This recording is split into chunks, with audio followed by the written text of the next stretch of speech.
Today, we are going to build your very first network graph completely from scratch. And you want to know the best part? We're going to do it all without writing a single line of code. So let's just dive right in. You know, when you see one of these intricate webs of connections, it's easy to think you have to be some kind of coding genius or a data scientist to make one. And for a lot of people, that's a real roadblock. But we're about to just smash right through that. Believe it or not, the only tool you're going to need is probably already sitting on your computer. It's just Microsoft Excel. We'll be using a really powerful add-in for it called NodeXL, which basically turns a simple spreadsheet into a network analysis powerhouse. Okay, so first up, graphing without code. Our focus here is going to be super simple, getting from some basic data to a finished graph with absolutely zero coding involved. Now, to make this really clear, we need a goal. So let's define the simple, straightforward network that we're going to build together today. And here it is. Our whole goal is to build a tiny network with just 4 points or nodes. We'll just call them A, B, C, and D. You can imagine these are, 4 people on a team or 4 characters in a story. The connections are super straightforward. A is connected to B is connected to C is connected to D, and then A is also connected to D, which kind of closes the loop. Simple, right? So how does that picture we just saw translate into actual data? Well, it looks just like this. This is what you'll actually type into Excel. See how each row is just one connection or one edge between 2 of our nodes?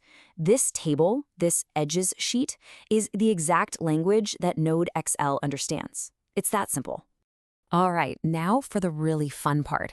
We're going to take that little data table and transform it into an actual visual network, and it only takes 3 little steps. Seriously, it is this easy. Step 1, you open a new NodeXL workbook right inside Excel. Step 2, you type those 4 connections that we just looked at into the edges sheet. And step 3, you just click the button that says Show Graph. That is literally it. And this is the moment of truth. This is where that boring list of data you typed in becomes something you can actually see and explore. And boom, just like that. With a single click, NodeXL reads your table and instantly draws the graph for you. You can see our nodes as circles, and the edges are the lines connecting them. And just like that, you've done it. You've officially created your very first network graph.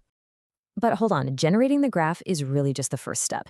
The first version is often, a jumble. So now we're going to learn how to clean it up and reveal the really clear insights that are hiding inside. See, the software's first try is really just focused on getting the connections right. It's not thinking about making it look pretty or easy to understand.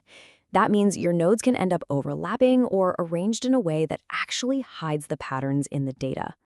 And this is where layouts come in to save the day. Just think of a layout as a set of rules for how to arrange the nodes on the screen.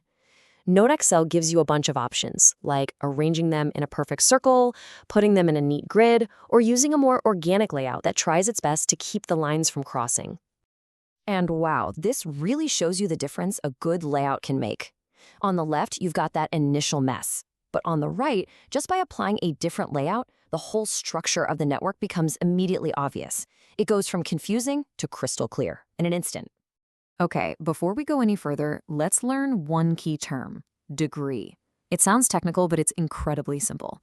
The degree of a node is just the count of how many connections it has. So in our little network, nodes A and D each have 2 connections, right? So their degree is 2.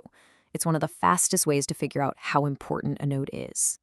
Now we can actually use that degree number to make our graph even smarter. Instead of all the nodes being the same size, we can tell NodeXL to make the node size based on its degree. And just look, suddenly the most connected, most influential nodes literally pop right off the screen. This is how you'd spot the main character in the story, or the central person on a team. So let's take a quick second to recap the really powerful new skills you've just picked up in only a few minutes.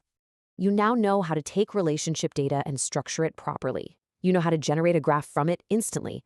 You know how to use layouts to find the hidden patterns, and how to use visual design to highlight what's most important. These are your new superpowers. And please, don't underestimate what you've just learned. This simple process, entering edges and generating a graph, it's the absolute foundation. Every single complex, huge, advanced network analysis project starts with these exact same principles. So, you've done it. You've taken your first step. You've turned a simple list into a visual map of relationships. The real question is, what are you going to do next? What hidden connections, what friendships, what patterns are just waiting to be discovered in your world? Go find out.